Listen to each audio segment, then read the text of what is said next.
ሰላም ጤና ይስጥልን ክቡራን የዩቲዩብ ቤተሰቦች፣ የሰዓቱን አጫጭር መረጃዎች እየቀርብ ያለው እስከ ፍጻሜው አብራችሁን ቆዩ።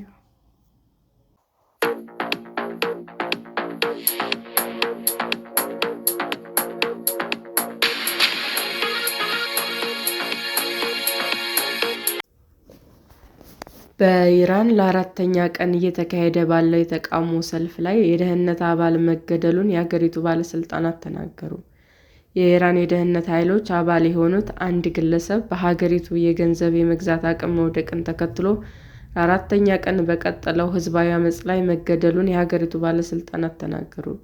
ከኢራን የፍትህ አካላት ጋር ግንኙነት ያለው ሚዛን የዜና ወኪል የክልሉን ዋና ዳኛ ሼድ ሻህባርን በመጥቀስ እንደዘገበው አሚር ሄሳምኮ ኬዲያር የተባለ የደህንነት አባል ሐሙስ ዕለት በምዕራባዊ ሮሊስታን ግዛት በምትገኘው ኩዳሸት ከተማ ተገድሏል።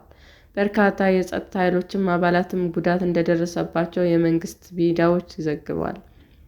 በኢራን የገንዘብ የመግዛት አቅም መውደቅን ተከትሎ በተቀሰቀሰውና አራተኛ ቀን በያዘው ተቃውሞ ሰልፍ የወጡ የደቡባዊ ፋርስ ግዛት ነዋሪዎች የአካባቢው አስተዳደር ሕንፃ ሰብረው ለመግባትም ሞክረዋል።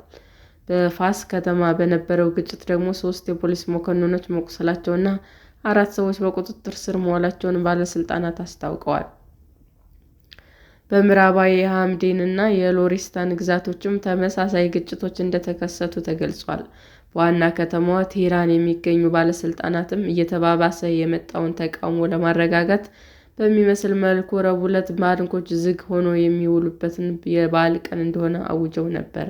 በማህበራዊ ሚዲያ ገጾች ላይም የተሰራጨና ትክክለኛነቱ በቢቢሲ የተረጋገጠ አንድ ቪዲዮ ላይ በፋስ ከተማ የተሰበሰቡ ሰዎች የአካባቢው ዋና አስተዳደር ቢሮ በር ሲሰብሩ አሳይቷል። በሌላ ተንቀሳቃሽ ምስል ላይ ደግሞ የጸጥታ ኃይሎች ሰብረው እየገቡ ያሉ ሰዎች ላይ ተኩስ ሲከፍቱ ይታያል። ከተዘጉ መደብሮች ፊት ለፊት አስለቃሽ ጭስ ወደ ሰማይ ሲጎን ተቀርጿል። የኢራን መንግስት በድንገት ባወጀው የህዝብ በዓል ምክንያት በመላ ሀገሪቱ የሚገኙ ትምህርት ቤቶች፣ ዩኒቨርሲቲዎች እና የመንግስት ተቋማት ተዘግተው ውለዋል። የሀገሪቱ መንግስትም የእረፍት ቀኑ ለመታወጁ በምክንያትነት ያቀረበው በቀዝቃዛ የአየር ሁኔታ የተነሳ ኃይል ለመቆጠብ የሚል ቢሆንም በርካታ ኢራናውያን ግን ተቃውሞውን ለመግታት የተደረገ ሙከራ አድርገው ተመልክተውታል። እሁድ ዕለትም በዋና ከተማዋ ቴህራን ተቃውሞ የተጀመረው በተቆጡ ነጋዴዎች ነው። ነጋዴዎቹ የኢራን ገንዘብ ከአሜሪካ ዶላር አንጻር በድጋሚ በከፍተኛ ሁኔታ መውደቁን ተከትሎ ተቃውሟቸውን አሰምተዋል። ማክሰኞ ዕለት ደግሞ ተቃውሞው የዩኒቨርሲቲ ተማሪዎች ያሳተፈና ወደ በርካታ ከተሞች የተስፋፋ ሆኗል። ህዝቡ በሃይማኖታዊ መሪዎች ላይ ቁጣውን ማሰማትም ጀምሯል። ይህ ተቃውሞ በአውሮፓውያኑ 2022 ማህሳ አሚኒ የተባለች ወጣት ሴት ሂጃብ በአግባቡ አልለበስሽም በሚል በሀገሪቱ የሞራል ፖሊስ ቁጥጥር ስር ውላ ሕይወቷ ባለፈበት ወቅት ከተቀሰቀሰው አመጽ ወዲህ የታየ የመጀመሪያው ሰፊ ተቃውሞ ነው። ይሁን እንጂ ይሄኛው ተቃውሞ በመጠኑ ከቀድሞ ጋር የሚስተካከል አይደለም። ሁኔታው እንዳይባባስ ለመከላከል ተቃውሞ በተጀመረባቸው የቴህራን አካባቢዎችም የጸጥታ አካላት ጥብቅ ጥበቃ እያደረጉ እንደሆነም ተዘግቧል። የኢራን ፕሬዝዳንት መሱድ ፔዜሽኪያን መንግስታቸው የተቃዋሚዎችን ተገቢ ጥያቄዎች እንደሚያዳምጡም ተናግረዋል። ጠቅላይ አቃቤ ሕጉም ሞሐመድ ሙባሄድ አዛድ ግን ለአለመረጋጋት ለመፍጠር የሚደረግ ማንኛውም ሙከራ ቁርጠኛ ምላሽ እንደሚሰጡም አስጠንቅቀዋል።